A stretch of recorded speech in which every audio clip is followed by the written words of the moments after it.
Si vous étiez un plat ou une spécialité culinaire locale, ça peut vous ramener peut-être à vos racines, ceci dit. Comment vous regardez ce qui se passe au sein de l'Assemblée? Je voudrais savoir si vous avez une anecdote, pardon. C'est pas une anecdote, c'est une rencontre. C'était en septembre dernier à Madagascar. Et là, j'ai fait la rencontre du père Pedro.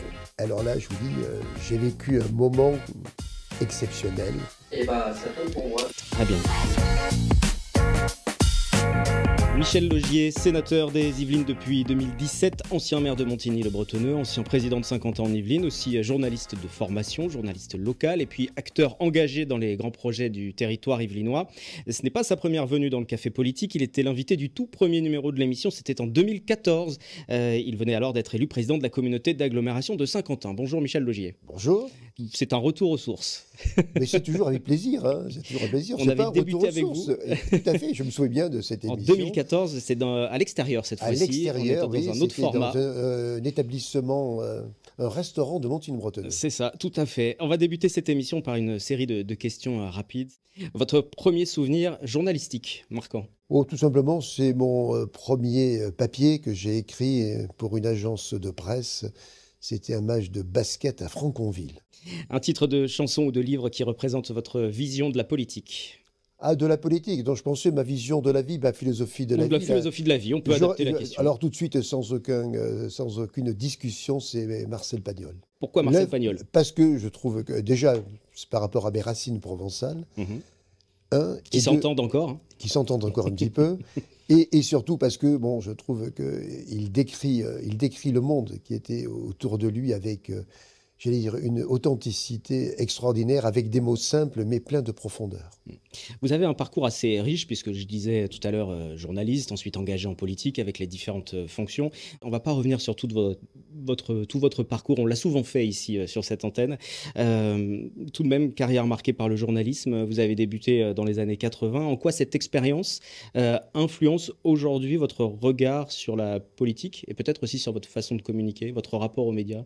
Parce que j'ai toujours un œil critique, un œil de journaliste. Et je le vois aussi au Sénat quand j'interviens notamment en commission, parce que le travail se fait surtout en commission. J'essaie d'avoir les questions les plus pertinentes, les plus courtes, mais les plus efficaces. Ça a toujours vous avez toujours cet instinct journalistique quand vous parlez de politique? Toujours, parce que j'essaie d'avoir en tous les cas le recul suffisant et de ne pas être, comme certains, des militants ou des godiots. On en parlait tout à l'heure, avant de débuter l'enregistrement, on parlait des médias, de l'évolution des médias. Vous êtes sénateur depuis 2017, vous êtes fervent défenseur de l'information fiable, hein, on peut le dire comme ça. Vous êtes aussi en ce moment président par intérim de Public Sénat.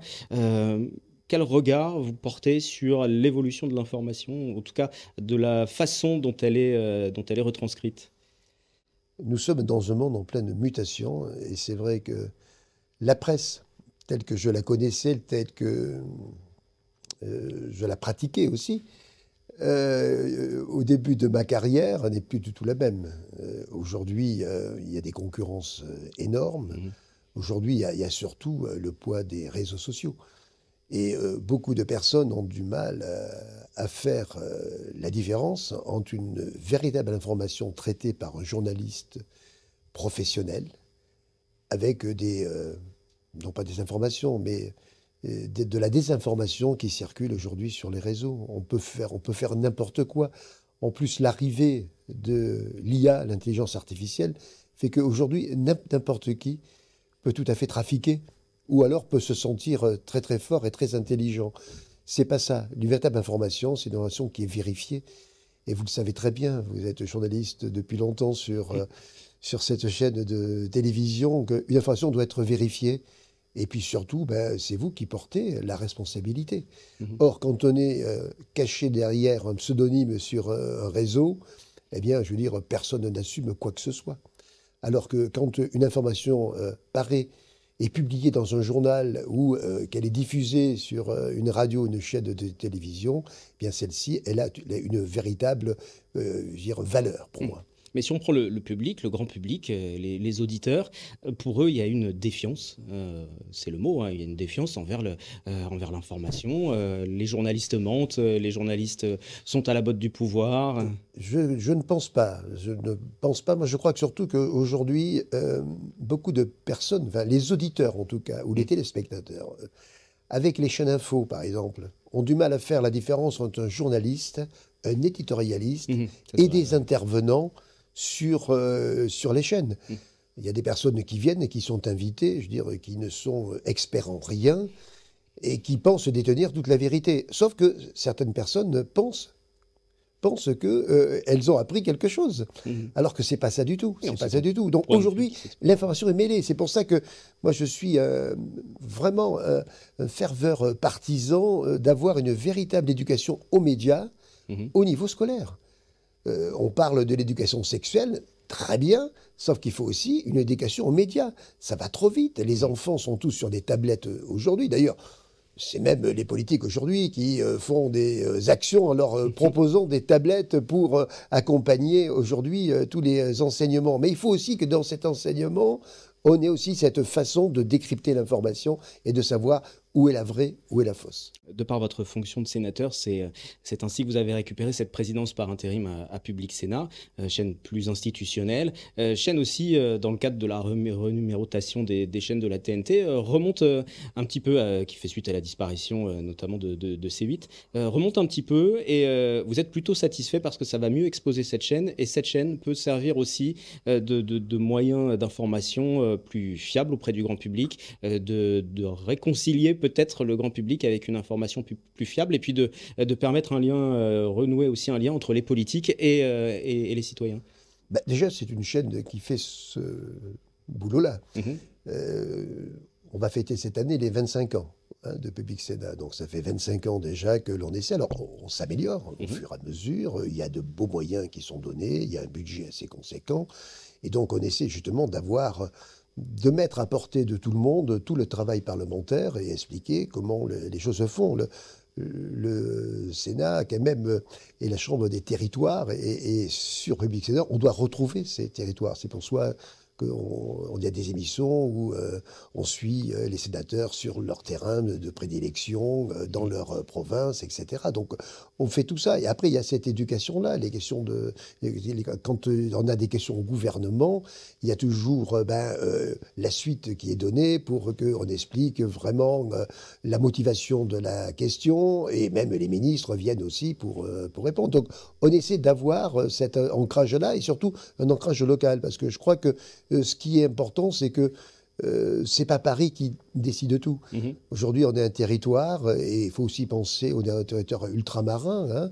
Eh bien, c'est pour ça qu'on a, nous, le devoir sur Public Sénat de rapprocher la politique de tout notre territoire. Et c'est vrai qu'il y a aussi un côté éducatif, et qui me paraît important.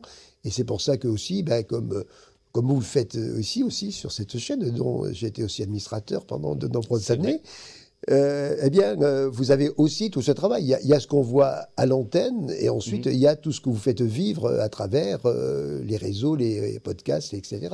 Voilà, moi ça me paraît important, et parce qu'aujourd'hui, on n'approche plus les médias de la même façon qu'il y a quelques années, et les choses vont très vite, et il faut vraiment ne pas louper cette mutation. Et juste pour être clair, cette barrière entre l'information, la communication et surtout l'information et la parole politique existe toujours, même sur un média plus institutionnel, comme Public Sénat. Vous savez, moi je crois que il ne faut pas non plus se tromper, et les gens ne se trompent pas en tout cas. Vous savez, quand vous achetez l'Humanité, vous savez très bien ce que vous allez y trouver. Et si vous achetez le Figaro aussi. Oui. Donc on a tous des prédispositions à aller vers certains médias plus que vers d'autres. En tout cas, au Sénat, quand même, je veux dire, il y a quand même aussi une grande variété de représentants de sensibilités politiques différentes. Donc tout le monde peut s'exprimer. Et d'ailleurs, c'est un peu la différence que vous avez entre les deux chambres. Quand vous regardez une séance au Sénat, une séance de questions d'actualité, c'est autre chose quand vous regardez une séance d'actualité à l'Assemblée nationale. Alors justement, il y a du respect. Oui, bah justement, parlons de ça et de cette casquette peut-être plus politique. Comment vous regardez ce qui se passe en tant que sénateur depuis la Chambre du Sénat? Comment vous regardez ce qui se passe au sein de l'Assemblée, des discussions entre les députés aujourd'hui? Je suis triste. Je suis triste de ce débat parce que quand c'est vraiment affligeant ce que vous voyez. Mhm. Ces invectives, ce non-respect, on en vient aux mains maintenant au sein de Oui, les l'hémicycle. insultes et oui, Les oui, ce sont les drapeaux qui sont brandis. On est quand même, on doit être respectueux de nos institutions, de notre pays, de notre constitution. Donc aujourd'hui, quand vous êtes parlementaire, vous représentez aussi des électeurs. Donc il faut aussi penser à eux.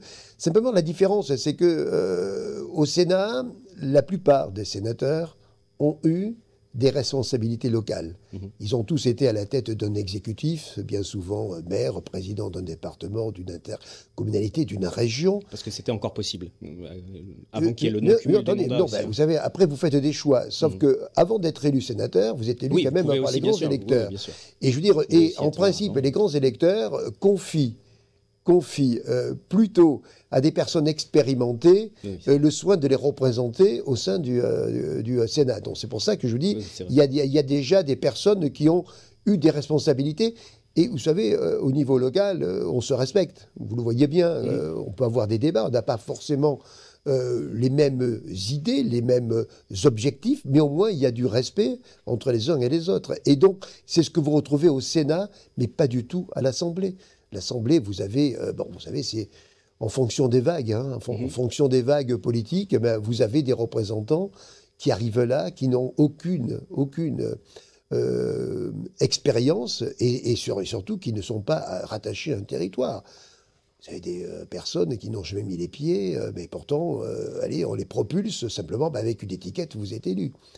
Essayer de faire ça avec le Sénat, c'est un peu plus compliqué. Vous êtes centriste, centre droit, aujourd'hui sur la politique plus généralement et sur cette montée des extrêmes. Comment vous réagissez? Est-ce que là aussi, j'imagine, vous avez un regard plus déçu? Vous vous dites c'est une période liée à de nombreuses incertitudes qui font que chacun se réfugie un petit peu vers ces extrêmes? Ben, c'est pas qu'on se réfugie, je veux dire, c'est peut-être parce que pendant longtemps, ceux qui ont été en place n'ont pas été à la hauteur. Mhm, On n'a pas peut-être pris conscience suffisamment du mal mhm. que rongé, dont le pays était atteint. Moi, aujourd'hui, vous savez, je trouve quand même anormal quand vous regardez les élections présidentielles de 2012, par Mhm, exemple, le total des voix de Sarkozy et Hollande, au premier tour, vous arrivez à 50 et quelques pourcents. mhm. 52, 54%, je crois, si mes souvenirs sont Ouais, bons. ouais. Quand vous regardez la dernière présidentielle, quand vous prenez le Parti socialiste Mhm, et la candidate de la droite, mhm. on arrive à moins de 7%. Et donc, où sont passées ces voix?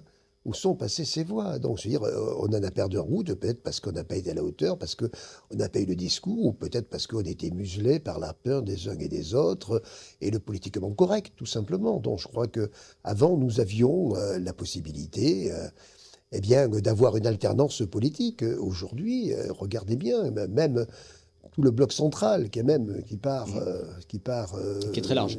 qui est vraiment très Qui est large. très très large. Eh bien, avec ça, vous n'arrivez pas à faire une majorité. Mhm. Vous n'arrivez pas à faire une majorité. Et moi, ce que je combats, c'est ça. C'est-à-dire qu'en fait, on a combattu les extrêmes pendant toutes ces années. Et au bout du compte, les extrêmes n'ont jamais été aussi puissantes que maintenant. Donc, c'est que forcément, on n'a pas été à la hauteur dans les décisions que l'on devait prendre pour notre pays. Prochaine élection législative, prochaine élection présidentielle, un duel extrême droite, extrême gauche, c'est acceptable pour vous? Ce n'est pas acceptable, mais c'est probable. Mhm. Et comment vous allez vous positionner, Ah ben réagir d'ici écoutez, là? déjà, on ne sait pas quand auront lieu les prochaines élections. Ça peut être très rapide, Oui, il peut y en avoir dès cet été encore. comme on peut respecter aussi les délais. Donc j'espère que d'ici là, on va prendre conscience des choses. Vous savez, euh, ce qu'on sait faire au niveau local, se rassembler, Mhm. même avec nos différences, mais pour l'intérêt de notre commune. Regardez ce qu'on veut. On est arrivé à le faire au niveau local. On arrive aussi à voter des budgets équilibrés. Mhm. Et regardez ce qu'on est incapable de faire un peu plus haut. Donc ça veut dire que le national, une fois de plus, et c'est une parole que vous avez portée aussi, doit s'inspirer de ce qui se fait sur le terrain et des collectivités notamment. On l'a souvent entendu, on l'entend encore aujourd'hui, et notamment face à toutes ces questions de dotation et de désengagement de l'État. Je reviens sur ce que vous disiez en 2014, lors de votre première venue dans cette émission Café Politique. Vous dénonciez ce désengagement de l'État, que ce soit sur les dotations collectivités, sur des sujets cruciaux comme la sécurité aussi. 10 ans plus tard, la problématique s'est aggravée, pardon. Comment vous jaugez cette évolution du désengagement et les conséquences concrètes aussi pour des territoires comme dans les Yvelines, comme Saint-Quentin en Yvelines? Écoutez, le vrai souci aujourd'hui, c'est que effectivement, les dotations des collectivités ont fondu Mhm. comme neige au soleil. Euh, En plus, au niveau de la fiscalité, on leur a enlevé une grande partie. C'est-à-dire qu'aujourd'hui, une commune ne maîtrise plus la totalité de sa fiscalité et attend de savoir quelle dotation elle va recevoir pour faire son budget. C'est Mhm. complètement anormal. C'est complètement anormal. Et en plus, on leur impose des choses. Je veux dire, bon, c'est vraiment aujourd'hui absolument lamentable ce qui arrive sur les collectivités. Et Mhm. franchement, je suis toujours aux côtés des maires des Yvelines, c'est aussi ma fonction. Mais en tout cas, je suis vraiment à leur côté pour essayer de trouver des solutions et tout. Le vrai souci aujourd'hui, c'est que vous le voyez bien, on a un endettement au niveau de l'État qui est colossal et que petit à petit, eh bien, on ne peut plus aider comme avant. Et même, je vais dire, tout ce qui relève du régalien, n'est plus, n'est plus assuré par l'État. Mhm. On est obligé aujourd'hui de construire, par exemple, un commissariat. Est-ce que c'est aux collectivités locales de construire un commissariat? Oui, Est-ce que sur c'est... Elancourt pour Saint-Quentin en Yvelines, pour Je bien parle, oui, préciser. Mais... bien sûr, excusez-moi, Non, j'aurais non, dû non, aller je le jusqu'au bout, mais reprécise, pour moi, c'est c'était tellement évident. oui, oui. C'était tellement évident. Regardez les efforts qui sont faits dans toutes les villes pour avoir des polices municipales, pour Mhm. avoir de la vidéosurveillance. Et tout ça, je veux dire, c'est uniquement sur les budgets communaux. C'est-à-dire qu'aujourd'hui, on a des charges supplémentaires du fait du désengagement de l'État, mais du désengagement normalement sur ce qui lui incombe. Et là, en plus, vous avez aussi les dotations. Avant, il y avait la dotation globale de fonctionnement. En gros, Mhm. c'était une redistribution des impôts perçus par l'État, quand même, aux collectivités en fonction de leur population, etc. Aujourd'hui, tout ça, ça n'existe presque plus. Il y a Mhm. même des communes qui contribuent. Il y a même des communes qui contribuent à faire cette péréquation entre les différents budgets. En plus, aujourd'hui, la situation économique, immobilière, on est aujourd'hui dans une crise. On le voit bien, le département des Yvelines, qui était un département riche, qui Mhm. accompagnait les collectivités dans leurs investissements, ne peut plus. Parce que il n'y a plus de, il n'y a plus de personnes aujourd'hui qui deviennent propriétaires de leur maison et les entreprises aussi hésitent à Mhm. investir. Donc, tout ça, avant, Oui, chaque fois parce que qu'il y le avait un acte, eh département bien, voilà, récupérait une voilà, partie des droits voilà, de on mutation. appelle ça les droits de mutation. Mhm. Eh bien, aujourd'hui, le département touche beaucoup, beaucoup moins, c'est-à-dire 150 millions en moins. Donc, et ces 150 millions accompagnaient les communes des Yvelines. C'est ça ce qu'il faut savoir. Donc, on voit aujourd'hui que, vous savez, c'est l'effet domino. Mhm. Il y en a un qui tombe, par contre, ça entraîne la chute jusqu'au bout. Au cours de cet entretien, de ces entretiens dans le café politique, on essaye aussi d'en savoir quand même un petit peu plus sur nos invités. Donc pour la fin de l'entretien, on va peut-être parler un peu plus des coulisses du mandat. Je voudrais savoir si vous avez une anecdote pardon, marquante en tant que sénateur. Euh, oui, oui. En fait, c'est pas une anecdote, c'est une rencontre. Mhm. Parce qu'au Sénat, je suis aussi président du groupe d'amitié France-Madagascar océan Indien. Et à ce titre-là, j'étais en septembre dernier en Mhm. déplacement officiel à Madagascar. Madagascar, où j'étais reçu par le président de la République, le président du Sénat, les autorités, etc. Et là, j'ai fait la rencontre du père Pedro. Alors là, je vous dis, j'ai vécu un moment exceptionnel, comme Mhm. jamais, jamais vécu de ma vie. C'est un prêtre qui aide les personnes qui sont en difficulté. Il en avait marre de voir des personnes qui vivaient sur des décharges complètes. Mhm. Et donc, il a carrément créé des quartiers donc, dans la capitale de Madagascar, Tananarive. Il a créé des véritables quartiers, des logements, des écoles, un hôpital, des centres de formation, une université. Et c'est fabuleux. Et donc, il m'a fait visiter ces différents quartiers, ces différentes réalisations, et il m'a emmené dans 3 gymnases Mhm. qui étaient occupés par des milliers d'enfants. Mais des milliers. Chaque fois, il y avait des milliers d'enfants, tous habillés en uniforme, et Mhm. comme quoi l'uniforme, ça peut aussi être intéressant, et qui nous ont accueillis, ont chanté, ont dansé. Écoutez, c'était émouvant et bien sûr, je me suis adressé à ces enfants, mais je vais les regarder, je lisais finalement dans les conditions dans lesquelles ils peuvent vivre. Alors c'est vrai qu'ils vivent déjà beaucoup mieux que certains d'autres enfants dans cette capitale malgache. Par contre, bon, je lisais quand même l'espoir dans leurs yeux. Alors, Mhm. quand on a de l'espoir dans les yeux des enfants à Madagascar, je veux dire quand même, quand on ne se peine pas trop en France, gardons l'espoir. On va terminer cet entretien. Si vous étiez, j'ai 4 questions sur ce format-là. Si vous étiez un plat ou une spécialité culinaire locale, ça peut vous ramener peut-être à vos racines, ceci dit. Ah, écoutez, vous savez, dans les passions que j'ai, j'aime bien faire de la pêche sous-marine. Et une bonne soupe de poisson. Si vous étiez un proverbe ou une citation. Je vais prendre encore Pagnol. Vous savez, Pagnol a dit les ennuis commencent, c'est le signe de la réussite. Si vous étiez une cause à défendre. Bon, je pense que ma cause à défendre, c'est la défense des élus locaux, que je respecte beaucoup, pour qui j'ai une grande tendresse. J'ai été un élu local et j'avoue que le travail qu'ils font, c'est extraordinaire. Et pour finir, si vous étiez une qualité humaine. Allez, la sympathie, la générosité. Avant de conclure tout de même un dernier mot, le projet qui va vous motiver pour cette année 2025, nous sommes encore en janvier. Si on a toujours un gouvernement, si on a toujours Rachida Dati comme ministre de la Culture, normalement, il y a une loi qui doit venir en débat au Parlement suite aux États généraux de l'information. Et justement, on va traiter la qualité de l'information. Je suis avec beaucoup de professionnels de ce milieu-là. Et c'est une loi qui est attendue sur l'avenir aujourd'hui de la presse, des médias et de l'information générale. Donc j'ai hâte d'avoir cette loi qui arrive, en espérant en être le rapporteur au Sénat. Merci beaucoup Michel Laugier. Merci à vous et rendez-vous dans 15 jours pour le prochain Café Politique. N'oubliez pas de vous abonner, de liker sur les différentes plateformes, que ce soit Spotify, Apple ou encore sur YouTube et sur notre site internet. Merci beaucoup. Voilà. Très bien. Super.